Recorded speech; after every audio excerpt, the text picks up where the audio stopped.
그동안 정부의 이 3대 개혁안이었었죠. 이 공적연금 개혁의 최종안이 나왔습니다. 국민연금 재정계산위원회의 최종 개편안은 총 18개의 시나리오가 나왔는데요. 결국에는 마지막에 이 소득 대체율을 올리는 방안까지 포함이 되었습니다. 이거는 10월 최종안에 추가가 되었는데요. 오늘은 여기에 대한 이야기를 말씀드리겠습니다.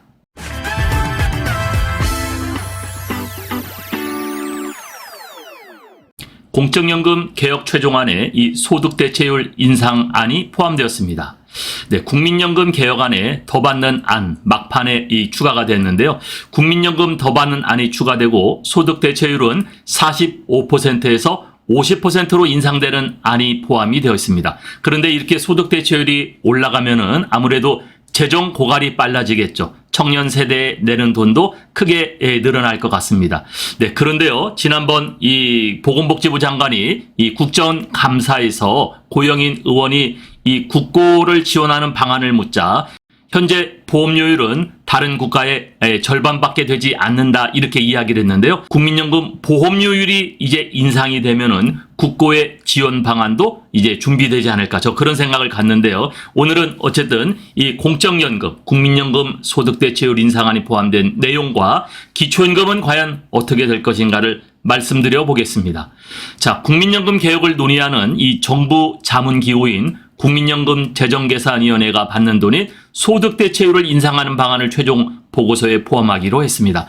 소득대체율은요, 내가 낸 보험료를 최종 마지막에 이 국민연금을 받을 때 현행은 40%였었어요. 그러면은 100만 원을 내가 이때까지 냈다고 하면은 40만 원을 받는다. 네, 이렇게 이해를 하시면은 좋겠는데요. 지난달 1일 공개한 초안에서는요, 네, 연금 재정 안정이 중요하다 해가지고 보험료율은 인상하지만 또 더 늦게 받는 수급 개시 연령도 인상이 되었지만은 이 더 받는 거 소득 대체율은 현행과 같은 40%로 일관되게 올라갔었는데요. 여기에 대해서 굉장히 말들이 많았었죠. 또 국민 여론조사에서도 문제가 있었죠. 그래서 재계위원회에서 마지막 40%인 소득 대체율을 45% 또는 50%로 높이는 두 가지 방안을 추가로 여기에 넣기로 결정을 했습니다.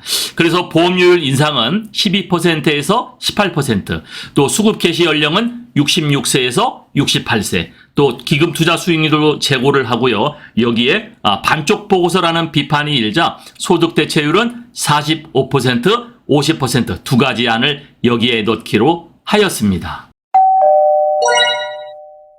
네, 총 18개 안이 제출됐죠. 그런데 결정은 결국 정부와 국회가 하는 거죠. 국민연금 재정계산위원 14일 마지막 회에서 이 40%인 이 소득 대체율을 45%, 50%로 인상안에 따른 재정 추계를 최종 보고서에 포함하기로 했습니다. 네, 보험료를 현행 9%에서 각각 12%, 15%, 그리고 18%까지 올리는 방안이 이렇게 들어갔는데요. 그리고 수급 개시 연령도 현행 65세에서 66세, 67세, 68세 이렇게 상향되는 안이었었는데 여기에 소득 대체율까지 포함돼서 총 18개 시나리오에 9개의 재정 전망이 추가되는 셈입니다. 자, 오른쪽 그래픽을 한번 이제 설명을 하겠습니다. 보험료율, 소득 대체율 등 각각의 변수를 조합해서 다양한 시나리오가 만들어졌습니다. 현행 보험료율은요 9%만 지금 띄고 있죠. 자, 이것도 지금 그동안 직전 정부 18년 동안요 각 정부가 이 보험료율을 올리면 정치적인 문제를 감안해서 보험료를 인상하지 않았어요. 이것이 결국은 문제가 됐었거든요. 결국은 이게 직전 정부 18년 동안 우리가 보험료율을 올리지 않았는데요. 이전 정부의 정부 대통령들이 누구였나? 이 전부 다 문제였습니다. 자, 그리고 소득 대체율은 2018년까지 최소 40%로 줄어들도록 현행되어 있었죠. 네, 올해 같은 경우는 현재 42.5%였는데요. 자, 기금 운용 수익률은 목표치를 4.5%로 가져가고 있고 수급 개시 연령은 65세로 되어 있습니다. 네, 이거는 국민연금의 현행안이었었죠. 그러니까 중요한 것은 보험료율은 9%고 소득 대체율은 40%였습니다. 자, 그런데 국민연금 이 개편안에 자, 보험료율은요, 1안은 12%, 그리고 15%, 18%로 인상하는 안, 이렇게 세 가지 안이 들어갔고요. 자, 소득 대체율이 이번 10월 최종안에 추가가 됐는데요.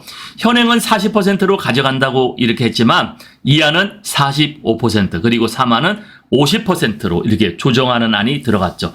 자, 45%, 50%로 올린다는 얘기는 그만큼 기금 고갈은 줄어들 수 있다라고 했는데 보험료율 인상이 여기서 이야기가 됐기 때문에 보험료율 인상만 이야기가 되고 소득 대체율을 현행 그대로 40%로 놔둔다는 것은 말이 안 된다. 그래서 45%, 50% 두 가지 안이 나왔습니다. 기금 운용 수익률을 올리는 그러한 목표치도 조정됐고요. 여기에 또 수급 개시 연령이 66세, 67세, 68세로 상향되어 있는데 여기에 따라서 이제 정부의 그 각 기업 정년 안도 지금 연장해야 된다. 이런 얘기까지 함께 나오고 있는데요. 어쨌든 이 공적연금, 특히 국민연금의 최종 개혁안에는 최종 18개 시나리오가 결정되었습니다.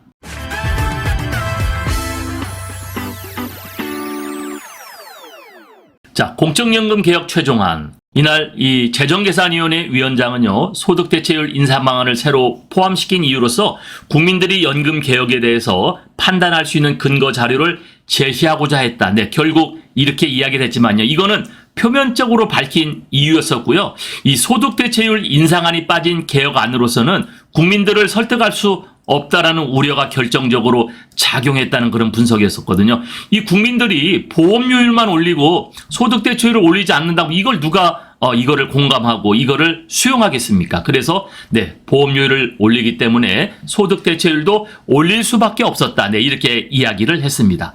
결국 공청회를 했는데요. 소득 대체율 인상 방안이 빠진 보고서 초안이 공개되자 노후 소득 보장이라는 국민연금에 맞지 않는다는 비판이 굉장히 폭발적으로 비등했었죠. 그래서 여기에 그 노후소득 보장을 해줘야 된다라는 위원 2명은 위원직을 사퇴하기도 했고요.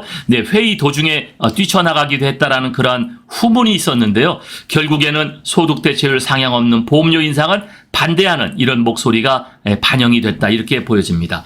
또 정부에서도 국민 수용성을 언급하며 소득 대체율 인상 방안이 빠진 보고서에는 매우 부정적이었어요. 그래서 보건복지부 장관은 10월 이 국정감사에서 국민연금 개편안에 대해서는 수리적 논리적 이러한 이유도 중요하지만 더욱 중요한 것은 국민이 수용을 해야 된다. 국민적 수용성이라고 이야기를 했었죠.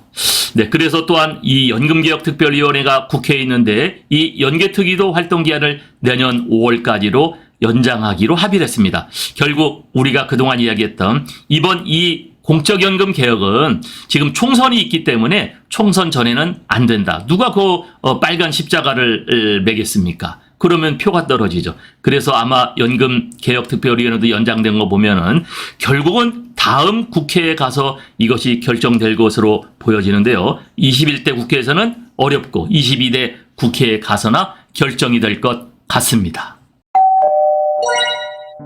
부탁의 말씀 드립니다. 여러분께서 눌러주시는 이 구독과 좋아요는요, 매주 영상을 만드는데 큰 힘이 됩니다. 여러분 꼭 응원해 주시길 부탁드릴게요.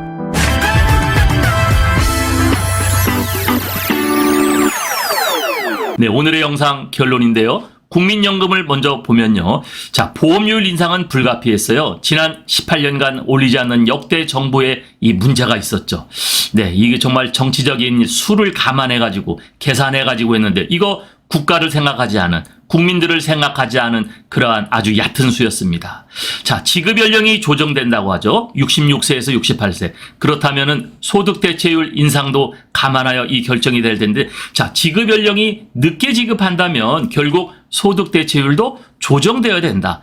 자, 지난번에 국감에서 보험료율 인상이 되면은 정부 국고 지원도 검토가 가능하다. 복지부 장관이 이러한 뉘앙스의 얘기를 했었죠. 자, 국고, 다른 나라에 보면은 예산에서 지원되는 그러한 노인 공적연금에 대한 지출 비율이 우리나라가 2.8%로 매우 적은데 여기에 대해서 어떻게 생각하냐 그랬더니 복지부 장관이 지금 9%밖에 뛰고 있지 않다. 다른 나라의 이 국민연금의 반밖에 되지 않는다. 이렇게 얘기했거든요. 그러면은 우리가 지금 15%, 18%로 보험료율을 올릴 경우에는 정부의 국고 지원도 가능하다는 얘기였었거든요. 이것까지도 우리는 생각을 해봐야 될 것 같아요. 그래서 더 내고 더 받고 국가도 국고에서 지원하는 방식이 가장 적정해 보입니다.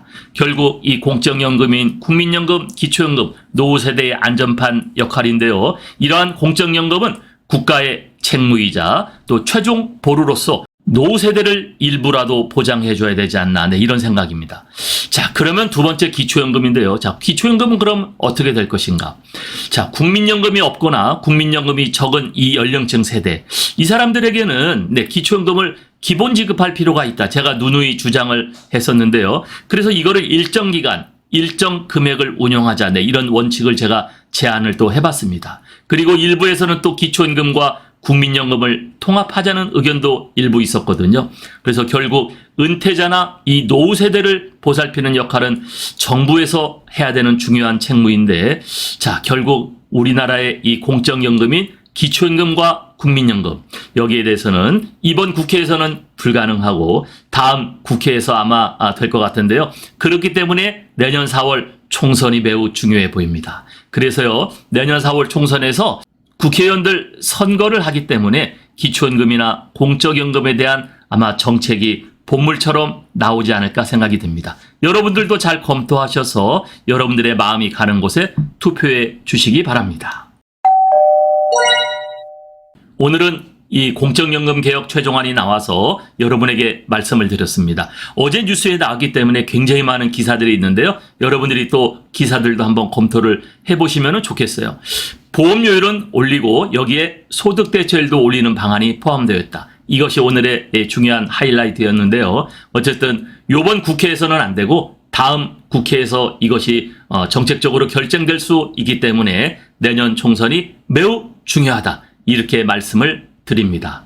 감사합니다.